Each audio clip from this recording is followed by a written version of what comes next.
In Buddhist tradition, there are a great many different, very concrete, very solid sort of rules and regulations that happens at one level of the teaching, and at different levels of the teaching, the understanding that one gets from the teaching, the conclusions that one should come to, are more and more abstract. They are not more difficult to understand. Well, in some ways they are, perhaps. But they are more and more having to do with the state of one's mind, with one's inner posture, rather than actual physical rules. But there are a whole set of physical rules and regulations that are sort of the fundamental display of the path, the foundation of the path. These rules and regulations are called the Vinaya, and they're actually quite extensive. We are taught that there are several, or quite a few things that no one who considers themselves a spiritual practitioner, who considers themselves, I guess, a Buddhist at any level, or a follower of enlightenment, or a reacher for enlightenment, should ever do. There are some things we should never do, such as killing. We should never kill. We should never become intoxicated. We should never steal. We should never lie about our own level of realization. That's a very, very important one. Actually considered to be one of the most damaging of all things that you can do to yourself. To lie about one's experience or one's level of realization. And that includes to propagate or to feed an inner delusion about one's own enlightenment. In other words, don't kid yourself about it either. That actually is one of the most damaging things that one can do to one's path, to one's practice. And there are many different things that we are told we should not do. Each of these things is important. Each of these things are very relevant, and they're very concrete. When it comes to something like not killing, it's easy to understand when you're killing or not killing. You have the choice, of course, of killing an insect or killing an animal or even killing another human being. And you always know when you make that choice. It's pretty concrete, pretty cut and dry. You know when you're doing it and when you're not doing it. And there are even heinous crimes, crimes that are considered to be absolutely guaranteeing a lower rebirth. And those heinous crimes, or some of them, are crimes like killing one's mother and father, or father, of this life. That is considered to be a heinous crime. Hard to understand why that's a heinous crime. Why would it be different from killing any other human being? Well, first of all, there are many different reasons. First of all, in Buddhist practice, one considers that all sentient beings are one's mother and father. All sentient beings have had so much experience with us, so much time with us, and we've lived so many lives, that all sentient beings are considered to have been, everyone that we meet, that is, to have been our mother and father in some previous life. It is considered that all sentient beings, therefore, have given us birth, and therefore all sentient beings are responsible for bringing us to this particular time and space grid in which we do have the opportunity to achieve realization. Therefore, we are extremely grateful to all sentient beings. And in Buddhist tradition, we are taught that we should practice as though we were paying back these motherly sentient beings for the great gift of life, the great gift of this opportunity that they have given us. We should think like that. That's how strongly, how compassionately we should care for sentient beings.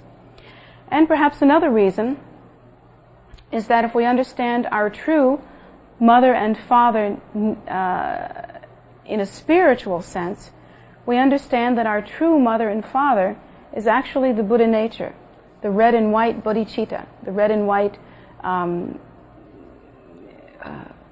we call tigle, or energy, or sustaining force, organizing principle, that is the true spiritual parent in this lifetime. And if we were to kill our physical parents, it would be a great act against that fantastic, inconceivable blessing of the red and white or male and female bodhicitta, an actual act against our own nature. So in a deeper sense, it has symbolic meaning, and in a literal sense, there are really good reasons why we should not harm our parents in any way, in that it will very much harm our practice. There are other heinous crimes, and one heinous crime is to draw the blood of a bodhisattva, to actually harm and draw the blood of a bodhisattva. A bodhisattva means an awakening being, one who has come to the earth in order to benefit others. Obviously, bodhisattvas are few and far between, hard to come by, and not good to waste them. So in that very superficial sense, we should do what we can to keep them kicking as long as possible. And in the deeper sense, if one harms or is thoughtless toward or are purposefully harmful toward a bodhisattva, then one is actually, again, harming one's own enlightening movement. If one is harming one's own enlightened state. So symbolically, that is also an extremely negative thing to do. One should never bring harm to one's guru. One should never talk negatively about one's guru. That is considered to be a heinous crime. In Vajrayana tradition, one's guru is essential. One cannot receive the teachings of the Buddha. One cannot travel on the path of the Dharma. One cannot have relationship with the Sangha, which are the three objects of refuge. One cannot have any of those blessings without the Lama or the Guru. The Lama is responsible and embodies all three blessings. Therefore, if we talk badly about the Lama, if we talk badly about the Guru, we are cutting our relationship with the three precious jewels. That is one of the most heinous crimes that one can do. One is actually, literally, spiritually slitting one's own throat. So one should never talk negatively about the Lama. Really, under any circumstances, and not even casually. That should not be done.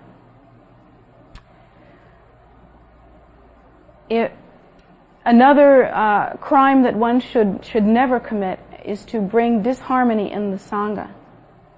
Because actually the Sangha is very precious. That's both the ordained Sangha and the lay Sangha, those that practice Buddhism. But particularly in the case of the ordained Sangha, if one speaks badly about them or brings dissension between them, one is actually breaking up the stronghold that the Dharma has in the world, in that the ordained Sangha are literally responsible for the upkeep and propagation of the Dharma. But it also applies to the lay Sangha. The lay Sangha is the non-ordained practicing community of religious people who are also responsible for maintaining the Buddha Dharma and for propagating it and for supporting it in a very real physical sense. They are responsible for that. That is their given responsibility. So that if we cause dissension in them and cause the spiritual community to break up or have disharmony, we are planting a very negative seed that will in the future ripen as the disintegration of the Dharma on the earth. So we have to be extremely careful of how we treat the precious Sangha. They are one of the three precious jewels. We should never defame the Dharma. We should never say that the Dharma is negative in any way, because the Dharma is responsible for bringing others to enlightenment, and there are so many uncountable realized beings that have occurred on this planet alone due to the vitality, profundity, and purity of the Dharma. Not just Lord Buddha, not just Guru Rinpoche, but many practitioners have attained realization due to the power of the Dharma. And so, of course, we have to preserve the Dharma, and we have no wish to do anything that would cause the Dharma to disintegrate, even if we ourselves are not very committed in our practice, or even if we ourselves are not particularly Buddhist practitioners. Still, we should never do anything to defame the Dharma. So these are called heinous crimes. And these crimes are very clearly taught. There's actually quite clear guidelines as to how to fulfill these obligations and how to not make mistakes like that. And the cause and effect relationships, the idea that if you were to do this thing, then this will be the result. They are very clearly outlined. Clearly, if one commits a heinous crime, one will fall to a lower realm. There's no doubt about that. Clearly, one will disintegrate one's precious rebirth in the sense that this rebirth will no longer be a potential vehicle for enlightenment if one were to commit these heinous crimes. So these things are very well laid out. But what is far more confusing than listening to this kind of teaching is when one addresses the idea of the more subtle crimes or improprieties that one can commit on the path. These are the ones that are so difficult to understand, and they can't really all be covered. How can one cover the subtlety of an individual mind when each individual mind is so different from another mind in the way that it formulates its thought and practices its method and how its patterns come together? In the teaching, actually, I think if one were to fine-comb through the teaching, one would find every answer. One would find every indication necessary. But the difficulty is that our minds are so subtly attuned, and we are so much seemingly individuals in the way that our patterns come together, our karmic, habitual tendencies come together, that we may not recognize our own patterns in the teaching. I personally feel that there is nothing that Lord Buddha did not cover. In his omniscience, I really think it would be the height of arrogance to say, oh, he didn't know about that one. I love it. I think it's actually funny, and I must admit to this, then students come to me and say, well, you see, I know about Buddhism and everything, and you're telling me I should be compassionate and I could practice, but I have this particular problem. As though the Buddha came to the earth in his great omniscience and omnipotence and somehow overlooked that one, that somehow our minds were so inventive, so original, and our particular situation so wonderfully unique that somehow the Buddha in his omniscience just missed that one.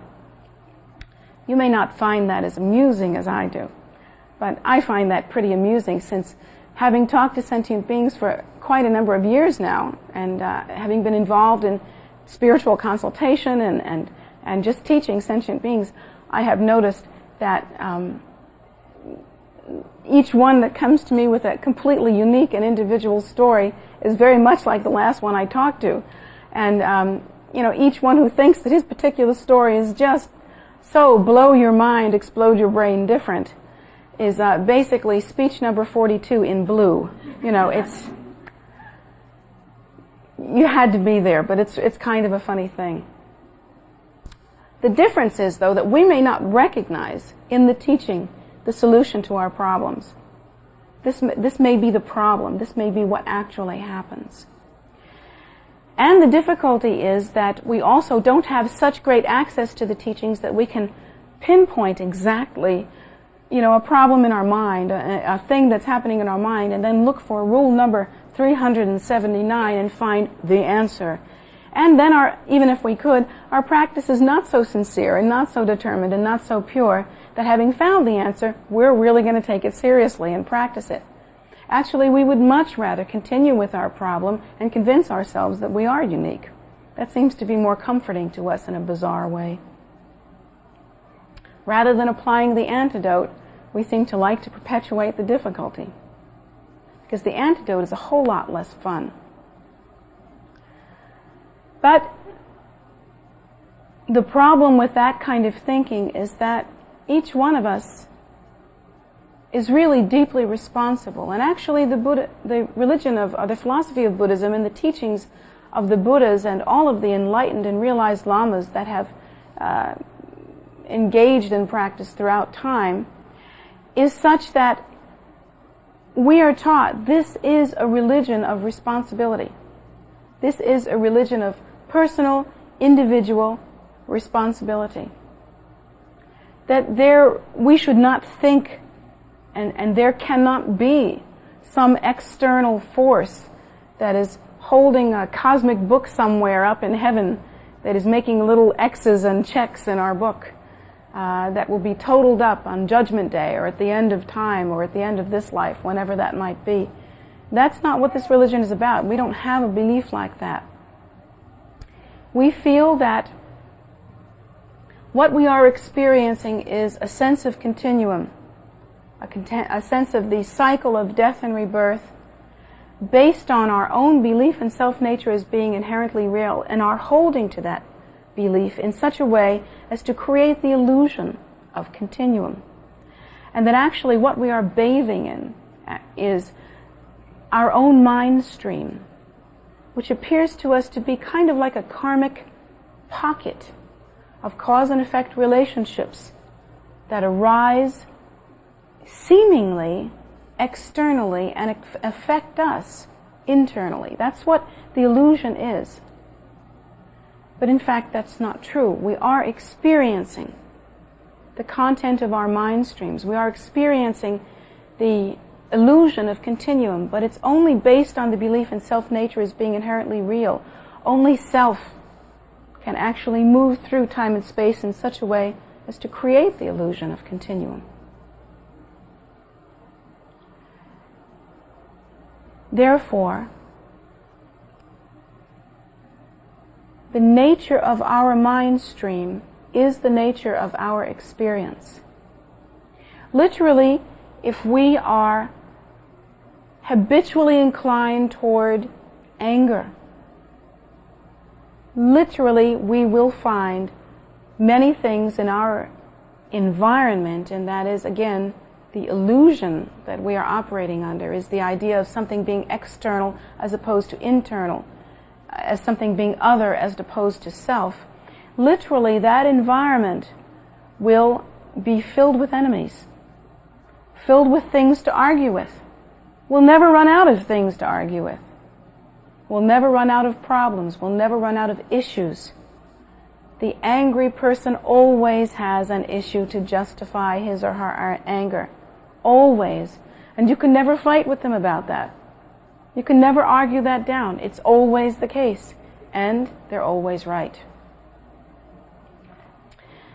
Similarly, if we have the strong habitual tendency of self-absorption, that is, considering ourselves to be the center of the universe and considering only our needs to be important and meaningful, literally, our environmental the experience of our environment that we seem to be having will somehow agree with that, and that everything will seem to be happening to us. Everything will seem to be victimizing us.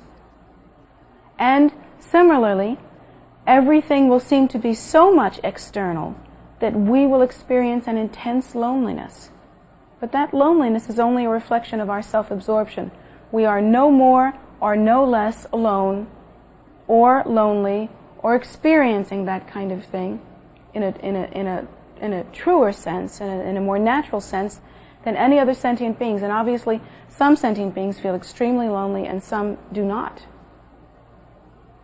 We are no more lonely than the Buddha, and the Buddha does not feel lonely. The condition is the same. It is the experience that is different, and it occurs due to the condition of our mind stream.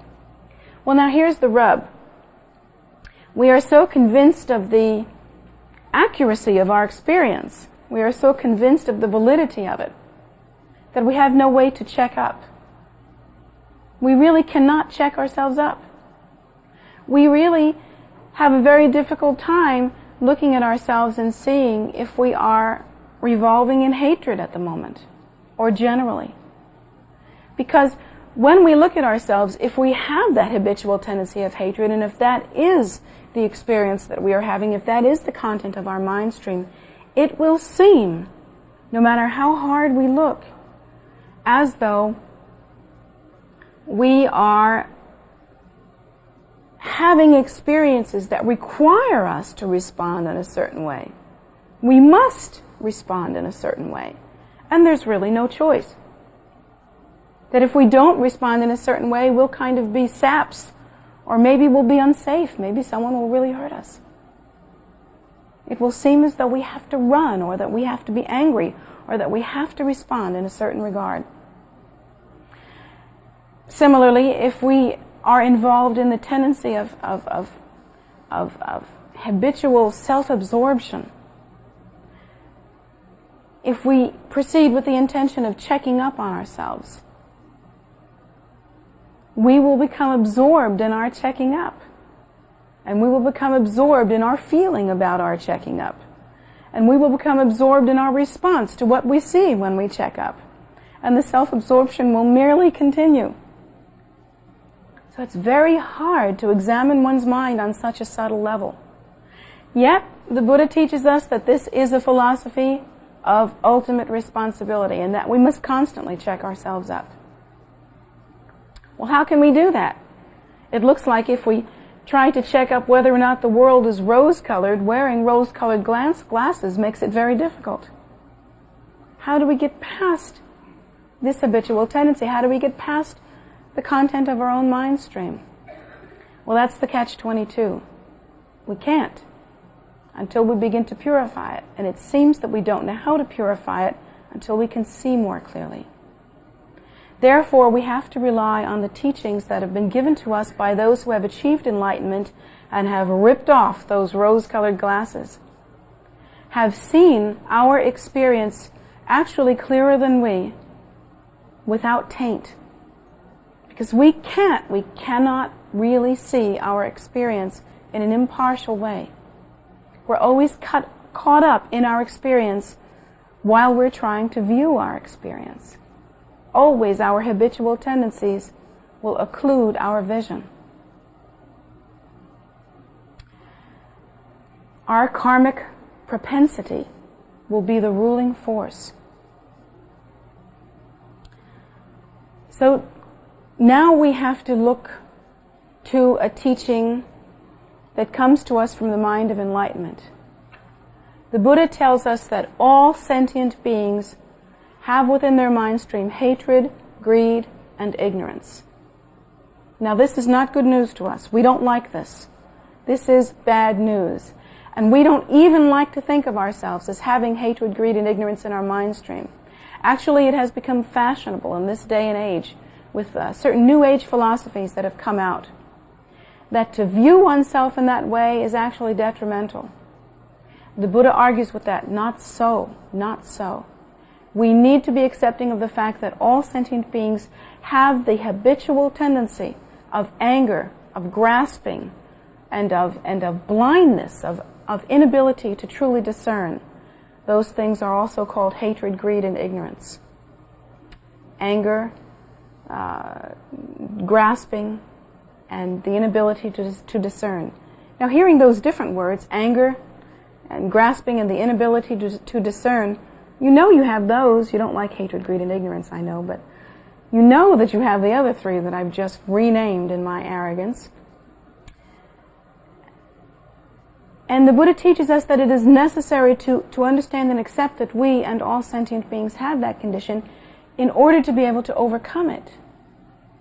The Buddha teaches us that it is not acceptable, it is not a true path, and it has no real validity to walk around saying, I am love and light, everything is love and light, all I ever feel is love, da-da-da-da-da, and you are wonderful.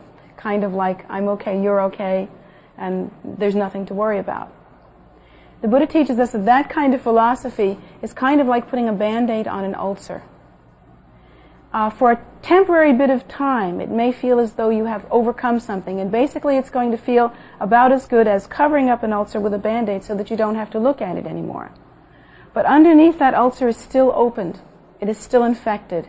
It is still, I don't mean to be gross, but it's still oozing. It's still happening. And in fact, without the light and air that it requires to heal, it'll probably get worse under the surface. The Buddha teaches us that with loving kindness and true regard, we should love ourselves enough to be able to deal with the fact that we do have hatred, greed, and ignorance within our mind stream. But what causes us to be worthy is not some kind of plastic, prefabbed, fakey stuff about that we are all love and light, everything is perfect. But rather what causes us to have regard for ourselves is to understand that our true nature is the Buddha nature. Yes, we do have this habitual tendency of hatred, greed, and ignorance, but our true nature is the mind of enlightenment itself. But having been involved in this habitual tendency to experience hatred, greed, and ignorance, we have not tasted that mind. Only having not tasted that mind can we ever be satisfied with putting some kind of plastic prefab Band-Aid on our condition and thinking that that Band-Aid is a goal.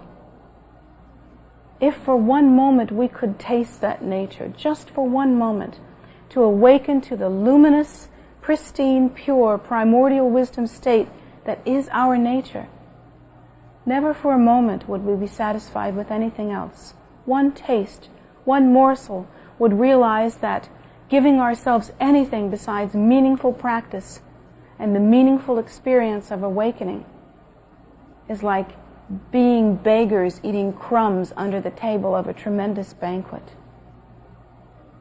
Why would you settle for some prefabricated belief about yourself that someone else said, I am good, everything is love and light, when in truth you have the potential to taste your own true nature, to awaken to that Buddha nature, to that perfected state, which is the state beyond suffering, the state free of any contrivance, the supremely pure, luminous, uncontrived, natural, primordial wisdom state.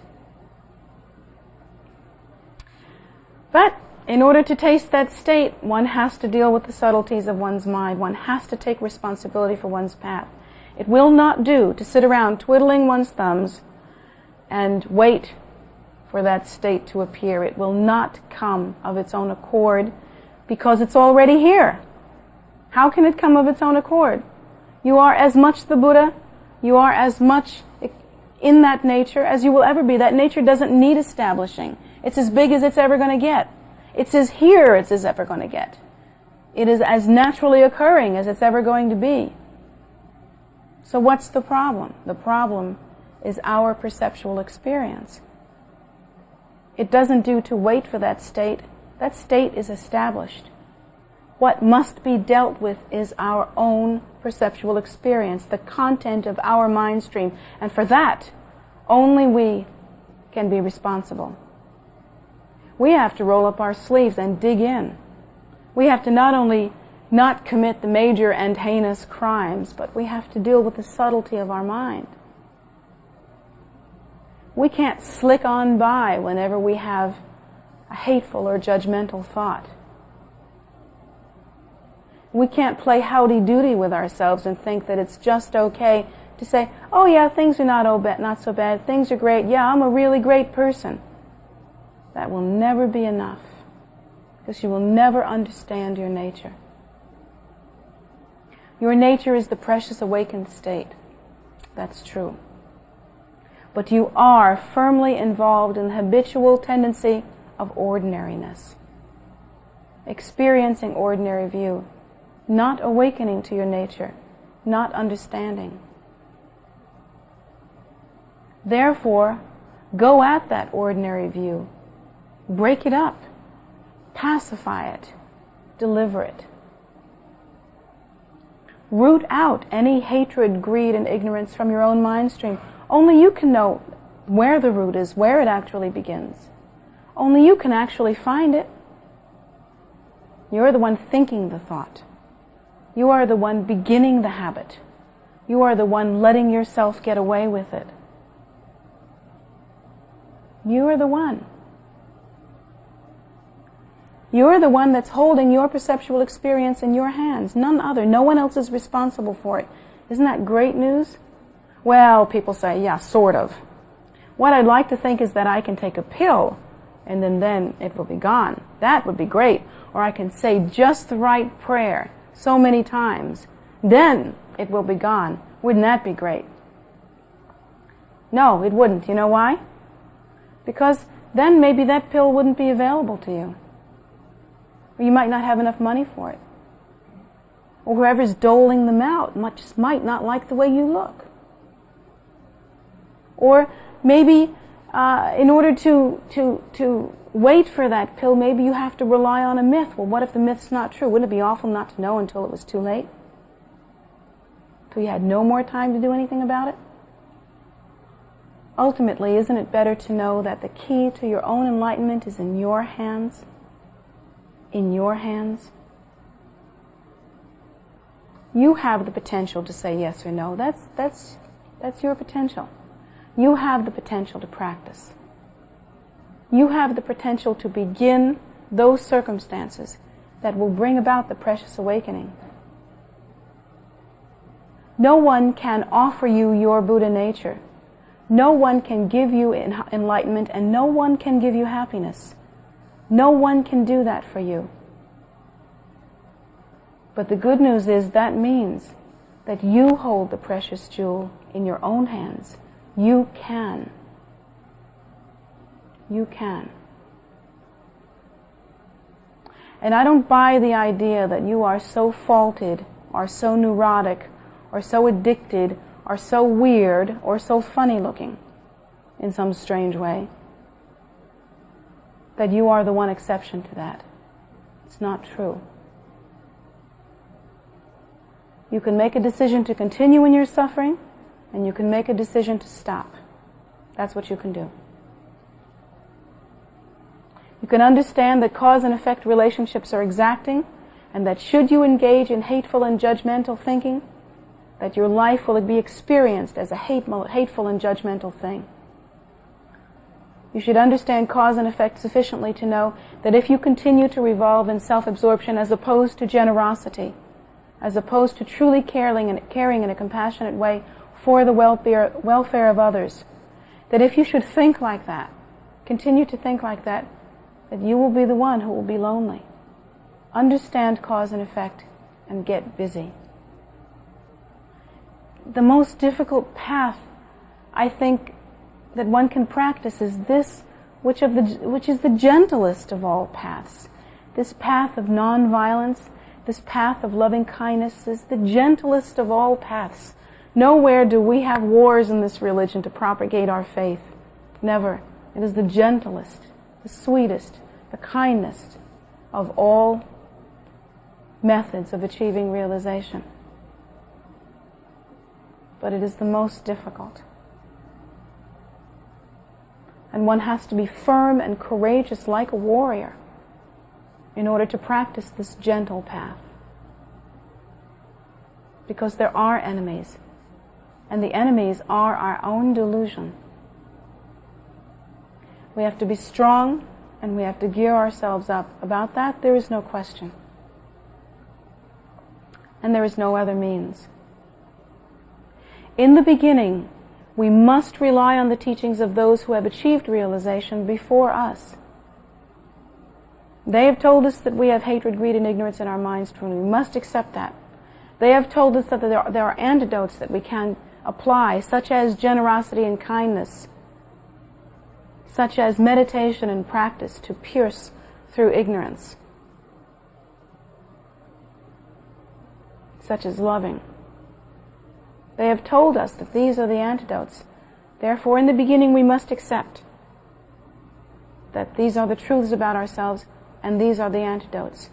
But the one thing that we cannot take our eyes off of, even for a moment, is the goal.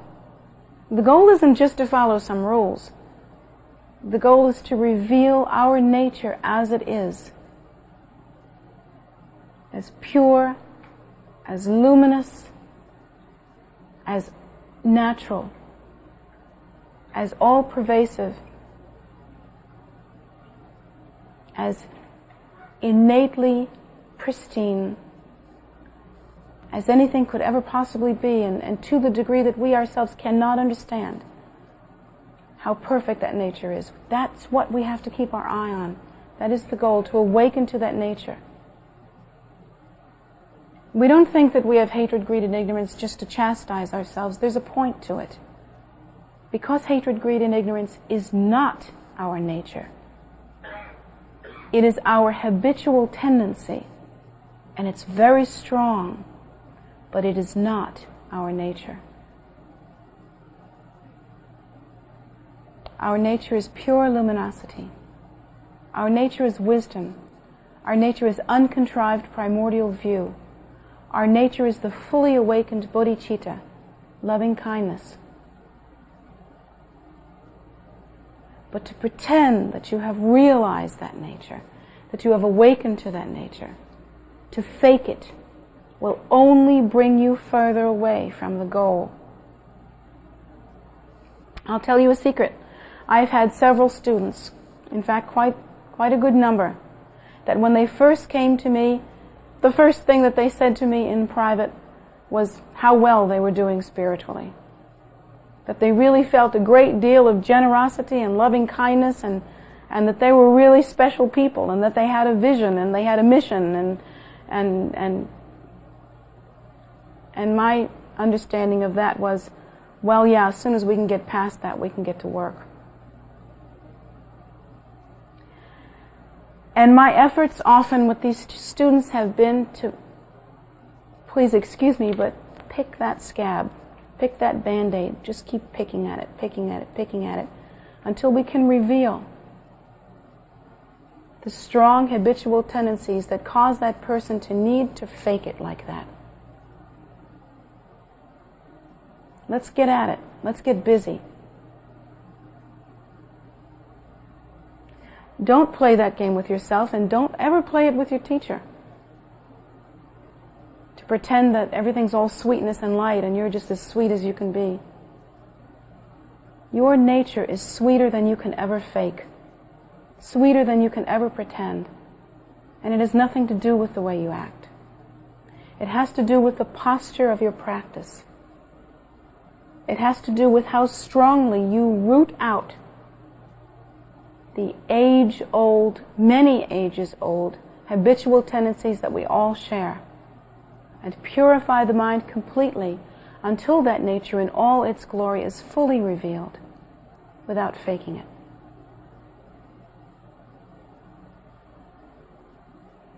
How can we be responsible for such subtlety? So difficult.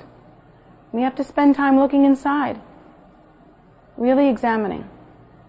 We have to spend time following the Buddha's teachings. The Buddha says we have this problem. Let's act on it. Let's practice the antidote. Let's practice generosity. Let's stop acting like we're kind. Let's be kind. There's a difference. Acting like you're kind, acting like you're all sweetness and light, is not the same as really doing something to benefit sentient beings. There's a difference in the payoff. One is all about you, and the other is really about benefiting sentient beings.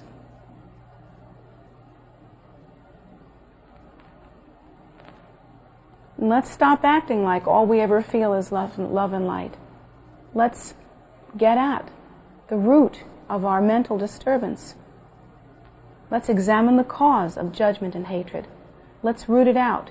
Let's begin to practice something different. Let's meditate on equanimity. Let's really act as though we believe that all sentient beings are equal. Not only all humans, not only blacks and whites and lower class and upper class. Not like that. That's baby stuff. Let's act as though what the Buddha taught is true. All sentient beings are equal. That we are in fact equal to cockroaches. And they are equal to us. All sentient beings are equal. And you know how you really have to practice that? You have to think like this. If all sentient beings are equal and I'm only one, then their welfare is far more important than mine.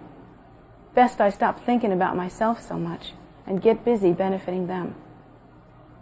How can I help them to be free of their suffering? How can I help them to receive the teaching or whatever is necessary in order to practice, to achieve enlightenment? They are much more important than I am. These are the real antidotes. And these have nothing to do with faking it. In the beginning, practicing those antidotes is not natural. Our efforts are stilted, jerky, difficult, so hard. You're not going to feel loving kindness the first time you set out to practice it, but you've got to grit your teeth and do it in a disciplined, yes, disciplined fashion. And eventually, as your habitual tendencies change, it will feel natural. It will feel natural.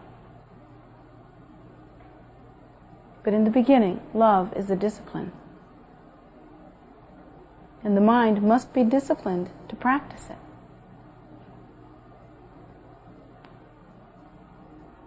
Don't wait around for the warm, gushy feeling of waking up and thinking, this is the day I'm going to practice love. It isn't like that, and that's a stupid day to wait for anyway.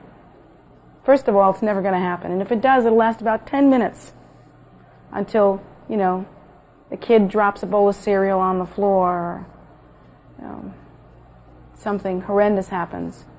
You get a letter from school telling you that 3 of your children are failing. These are the kind of things that really mess up our commitment to practice loving kindness. So you have to keep on trying, keep on plugging. Make your practice solid. Burn long and hot like coal. Don't burn up hard and fast like paper. Practice sincerely. Practice deeply. Practice in a subtle way so that you can really pacify the unfortunate habitual tendencies within your mind stream. Check yourself up and follow the teaching and apply the antidote. It's that simple. That's the secret of the universe. Everybody's waiting for the secret of the universe. Oh, what great one is the secret of the universe? That's it, hard work. Because the nature is already established, and you don't have to do anything to make that better. So please think of these teachings and utilize them. If you utilize them, they're of some benefit. If you don't utilize it, forget it. You might as well have gone to a movie. To hear them is not enough. It's what you do when you go home that really counts.